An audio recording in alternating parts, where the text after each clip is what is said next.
One more week, Lifecoast. One more week.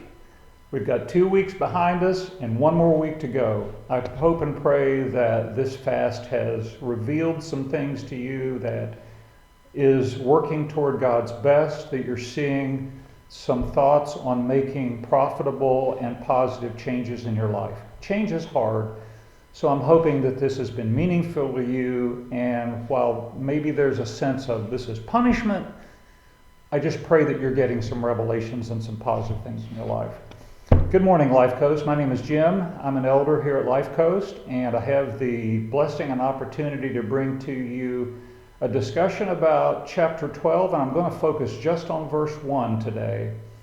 Pastor Jeff on Sunday did a great job talking about part of this verse, but I'm going to address another part of it. So let me just read it real quickly. I see four kind of ideas in this one verse that I'd like to kind of break down. As I go through them, I'm going to do a 1, 2, 3, 4 like this. So let me read the verse. Therefore, since we are surrounded by such a huge crowd of witnesses to the life of faith, let us strip off every weight that slows us down, especially the sin that trips us up, and let us run with endurance the race God has set before us. I count four really great ideas in this verse. There's a lot of meat in that verse and a lot of good things. I'm going to focus on the unnecessary weight part of it because I've had some struggles with that in my life. Sometimes unnecessary weights can be memories that you have about your past. It can be things that happened to you even as far back as when you were a kid. So even though unnecessary weights don't necessarily mean sins, they may have been related to sins that happened to you in your life that you have repented for, but the memories are still there and that impacts your walk. So the first thing I want to talk about though before I get into that is I want to emphasize this does not affect your salvation. Whether or not you ever find your walk, your purpose, your lane that you are supposed to be running in to find God's best for you, it doesn't affect your salvation. So I want to be clear about that, especially for new believers.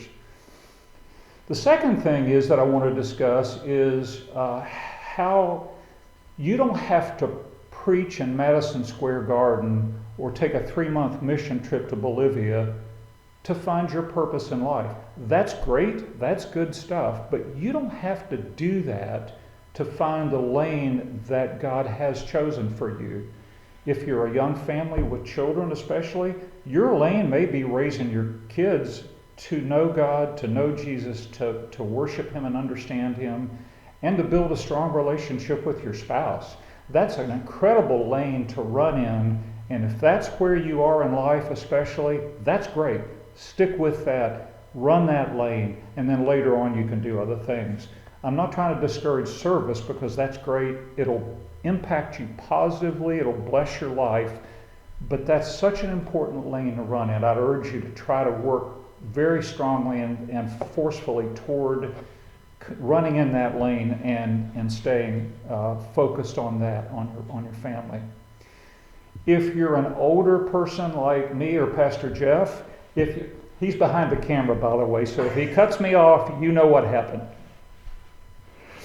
If you're an older person, let me urge you, your lane is not getting up in the morning, having your coffee, playing around on YouTube, watching TV all day, having dinner and going to bed. That is not God's best for your life, and that can't possibly enrich your life. We all have life experiences that we can help other people with. So don't think of it as, oh man, I got to do this. Think of it as, oh man, I get to do this.